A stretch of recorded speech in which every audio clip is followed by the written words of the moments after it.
Delhi railway station पर जो भगदड़ मची उसकी दहशत अब प्रयागराज में महसूस की जा रही है। एक परिवार है जो सही सलामत बच तो गया, लेकिन जो मंजर उन्होंने देखा उस मंजर को याद करके वो कांप उठे हैं, उनके आंसू बह रहे हैं। हम उनसे ही बात कर लेते हैं। ये बताएं कि आप लोग अभी प्रयागराज एक्सप्रेस से आ रहे हैं, जी क्या हुआ था? आप लोग भूल नहीं पा रहे हैं शायद। सर, वहाँ पे इतनी भीड़ थी कि भीड़ को कंट्रोल नहीं किया जा सकता था। वहाँ पे कोई प्रशासन नहीं था कि हाँ कि भीड़ को कंट्रोल करे, आराम आराम से जाने के लिए बताए कि हाँ किधर किसको जाना है। एक दूसरे के ऊपर लोग चढ़े जा रहे हैं, नीचे लाशें हैं रखी, उसके ऊपर से लोग चढ़े जा रहे हैं। कितनी लाशें आपने देखी लगभग? हमने वहाँ 4 लाशें देखी थी। उसके उनके पहले बाकी हटाया जा रहा था लाश। कौन हटा रहा था? वहाँ के कर्मचारी सब रेलवे के थे, सब उस पर जो लाश ली जाते उस पर उठा के लेके जा रहे थे सब। और लाशों के ऊपर लोग दौड़ रहे हैं। लाशों के ऊपर लोग चढ़ते हुए चले जा रहे थे। अब लोग वहाँ से हटाने की कोशिश भी कर रहे थे, उसको एक जगह कर रहे थे। बेटा आप बड़े परेशान लग रहे हैं, बड़े आपको आंसू आ रहे हैं, क्यों? क्या देख के घबरा गए आप इतना?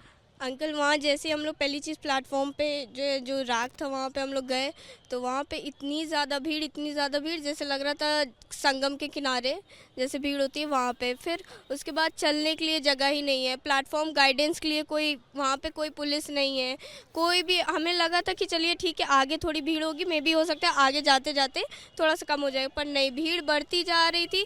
लोगों को अगर जैसे ऐसे सीधा प्लेटफॉर्म है, इधर टर्न लेने के लिए भी, इधर स्टेयर्स थी, टर्न लेने के लिए भी आप जो धक्के के थ्रू जा रहे थे। किस प्लेटफॉर्म की बात है? ये प्लेटफॉर्म नंबर 1 to 16 में पूरा जो रैक था। आपको भी किसी समय लगा कि आप भी इसमें दब जाएंगे? हाँ अंकल, पूरे टाइम था। इवन जब हम लोगों को स्टेयर्स से मुड़ना हुआ था, हमारा प्लेटफॉर्म इधर साइड था, 14 प्लेटफॉर्म था, तो उधर साइड जो स्टेयर्स थी वहाँ पे मुड़ने के लिए भी हमें अपने से चलना ही नहीं पड़ रहा था। इतना धक्का आ रहा था कि खुद ही आप डायरेक्शन गाइड नहीं कर सकते थे अपने। चीख पुकार मची थी पूरी वहाँ पे? बिल्कुल सर, इतनी चीख पुकार मची थी, इतना था कि वहाँ पे कोई संतावना देने के लिए नहीं था, कोई एक प्रशासन का एक व्यक्ति नहीं था वहाँ पे। लोग एक दूसरे के ऊपर चढ़ रहे थे, चीख रहे थे, चिल्ला रहे थे। मैं तो छोटा बच्चा ली हुई थी, उस बच्चे को बचाने के आप लिए। लोग सुरक्षित थे सारे? इस समय हम लोग सारे लोग सुरक्षित अपने प्रयागराज मेरा 2 पहुँच। बैग वहाँ पे सर छूट गया। इतनी भीड़ थी कि हम लोग किसी तरह तो चढ़ गए, लेकिन बैग नहीं चढ़ा पाए। अपना खाने पीने की चीजें उसमें थी, सब कुछ था, इवन पानी की बोतल थी, सब छूट गया मेरा। वहाँ महिलाएं और बच्चे भी दबे थे भीड़ में? जी बिल्कुल सर। जब सब सारे कांड हो गए तो 2 पुलिस वाले वहाँ आए बाद में, कांड होने के बाद। ये सब भूल तो पाएंगे नहीं आप लोग कभी? कभी नहीं भूलेंगे, जीवन में नहीं भूलेंगे ये हादसा, हम कभी नहीं भूलेंगे। जिस तरह हमारे झूसी में हुआ था उसी तरह वो कांड वहाँ हुआ था। जब भीड़ वहाँ बढ़ रही थी तो वहाँ प्रशासन को लगाना चाहिए ना, पुलिस फोर्स। वहाँ फिर लाशें हटाई भी जा रही थी? वो क्या? हटाई जा रही, मैंने खुद देखा। बस उस समय मैं इतनी दहशत में थी कि मैं उसको वीडियो रिकॉर्ड नहीं कर पाई, नहीं मैं वहाँ पे करके दिखाती कि हाँ लोग कैसे मरे। बस मेरा बच्चा अगर सही देख लिया तो मैं सारा रिकॉर्ड करके ले आती कि वहाँ कैसे लाशों ऐसे लोग पड़े थे, बच्चे चीख रहे थे। मैंने देखा है उस चीज़ को, उसको कभी भूल नहीं पाएंगे, कभी नहीं भूलेंगे। बच्चे भटक गए थे अपनी माँ से? यस सर, भटके थे, सबसे अलग हो गए थे। उतना भीड़ में कोई किसी को खोज भी नहीं पाता। इसके पहले मगध एक्सप्रेस आई थी, उसमें तो बहुत सारे कांड हुए हैं, उसको मैंने देखा नहीं इसलिए मैं कुछ नहीं, लेकिन ये सबसे बड़ी भगदड़ थी, लेकिन छोटी छोटी और भी हुई क्या? और सबसे पहले मगध एक्सप्रेस आई, उसी में ज़्यादा भगदड़ हुई सर।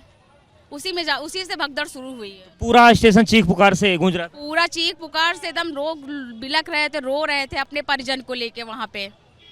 इस तरह ऐसे भी थे क्या जो तड़प रहे थे, इलाज की जरूरत थी? बहुत बहुत लोग ऐसे वहाँ थे, हम लोग ने तो अपने आंखों के सामने देखा था।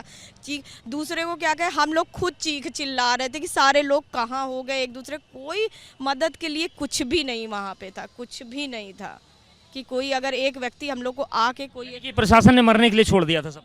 बिल्कुल सर, हम तो यही कहेंगे कि प्रशासन की वहाँ कोई व्यवस्था नहीं थी।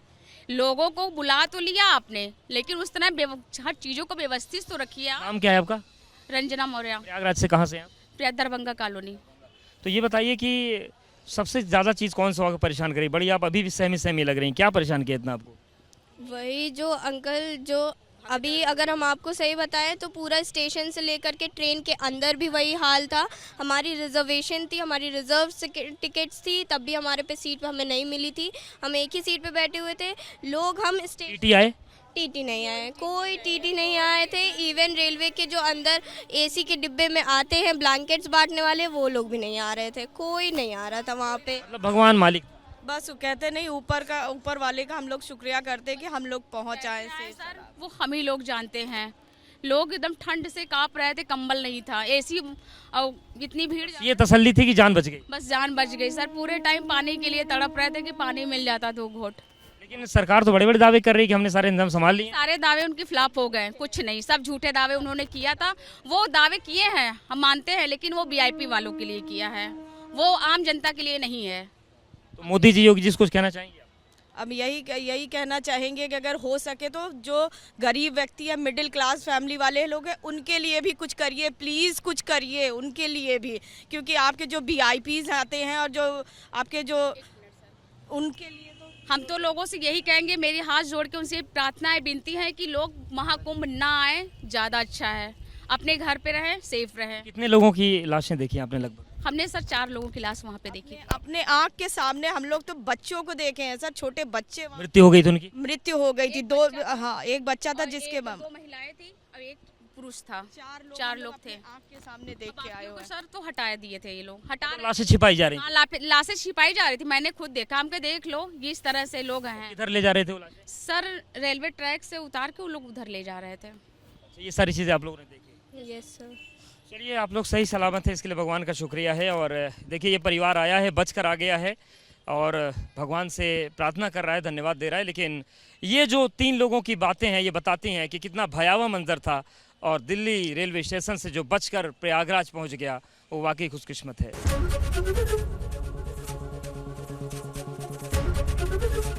एबीपी गंगा, खबर आपकी, जुबान आपकी।